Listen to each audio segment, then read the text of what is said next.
This episode of AmaBookaBooka was brought to you by our sponsors. Five-time author Daryl Bristow-Bovey is South Africa's best columnist. Not only will Daryl move you, he'll also move your cheese. He wrote the best-selling I Moved Your Cheese in 2001 and followed that up the next year with The Naked Bachelor. He's a scuba diver and founding member of the invincible pub quiz team, the Hasselhoffs. But I digress. Which is the name of his third book, a collection of his columns.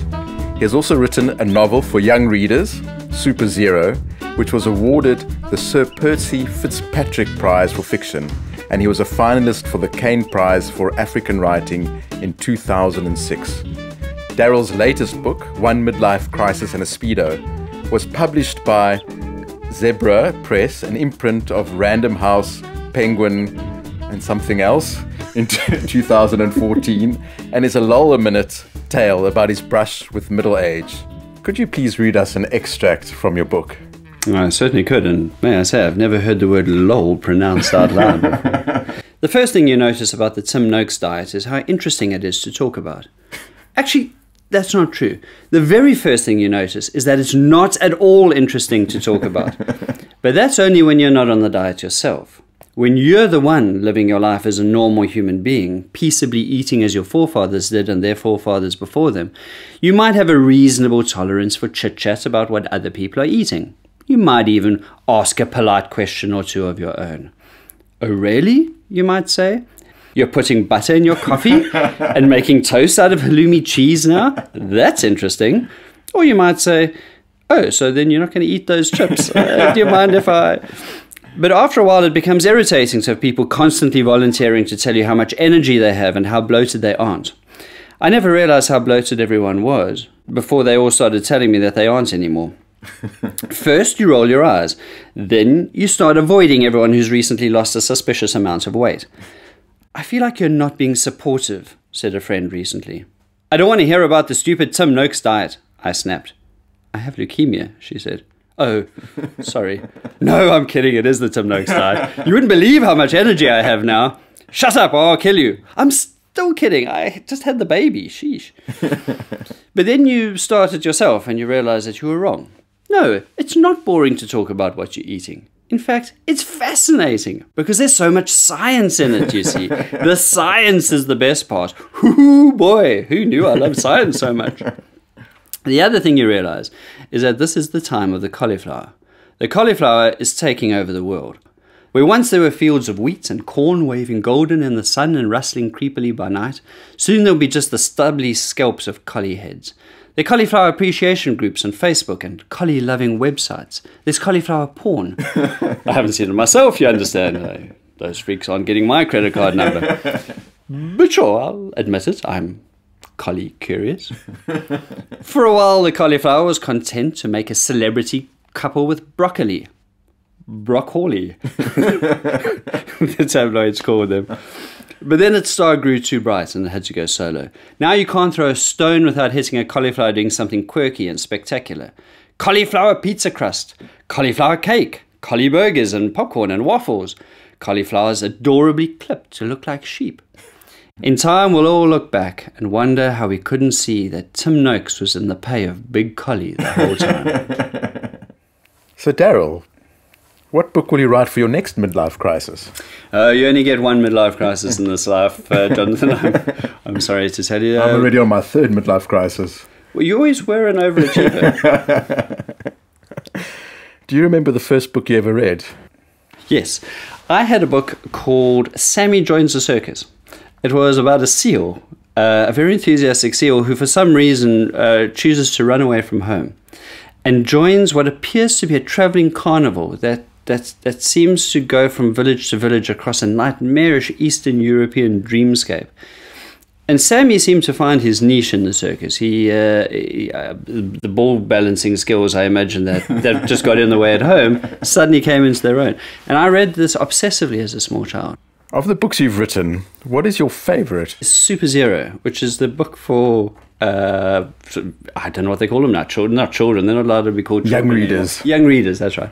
A book for young readers, which why I'm so proud of it is because that's a very excellent book. But beyond that, I I was at a bad time in my life, and I'd been fired from all of my writing and all of my columns. And I woke up the next morning and I didn't know what the future would hold. And I sat down at my then girlfriend's dining room table and started writing this book. And I wrote the first chapter and then had lunch. And I remember thinking, well, this isn't so bad. Life isn't so bad. It's not so disastrous. I still have lunch. and writing that book was a kind of an act of faith in myself and in the future. And so I think I'm most proud of that. The character in Super Zero, Zed, who is he based on? Zed is a strikingly, I was about to say handsome, but it's not true, a strikingly odd-looking young fellow with peculiar hair who grows up in a small suburb in Durban, and with the strange presentiment that he might have secret powers that he hasn't yet discovered. And really, it's all me, especially the hair. The bad hair that this boy is cursed with is really the leitmotif that runs through my life. I often think my whole life would have been better, and in every way, if my hair had been different. You can have it. In addition to writing books and for magazines and newspapers, you've written 3 feature films and have been the head writer on 4 drama series and 1 sitcom. What is the difference between writing for print and writing for film and TV? A whole lot of money. For one thing, and the other thing is, what I enjoy about writing for film and television is more collaborative. That means you get a lot of people's opinions, which is annoying, but it also means you have you have other people to blame for when it goes wrong. So it's less stressful and anxious making. You can always look at the product on the screen and say, well, that wasn't my fault. Yeah. So your comeback column for The Times was really well received. Were you surprised by the reaction? I was surprised, actually. Well, I wasn't sure what reaction to expect. I was expecting a lot of sort of boos and hisses. So I spent quite a lot of time on that column, more than I would on most, just out of sheer anxiety and nerves, I think. But it always makes me sad when your first column is tremendously well received, and then afterwards it's just a kind of a falling away into the nothingness of print journalism. I think that's print journalism that's falling away. And now we're going to give Daryl a sound effect Rorschach test. We're going to play him some sound effects, and he's going to come up with an association, a story, a memory of these sounds. I thought you said you were going to give me a sound thrashing. That's the 4th element of the show.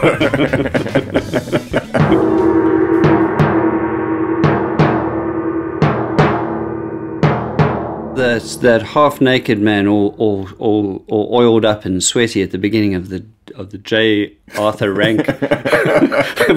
I'm going somewhere with this. It doesn't just remind me of Sweaty Naked Men. The guy who beats a gong at the beginning of those movies, those old British movies. That reminds me of an afternoon on a cruise ship where you're sitting having a cup of tea, and some woman who graduated from 2 years of some music conservatory is sadly plucking a harp in the background. An elephant dropping its hat off the top of a tall building.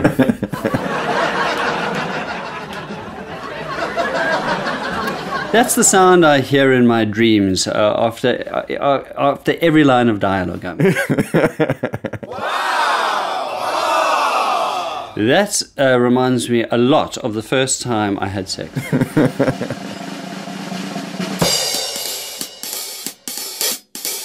That is the invisible soundtrack that plays when I walk down the street. That is the outcome of one of my occasional tweets. Daryl Bristow-Bovey, an AmaBookaBooka legend.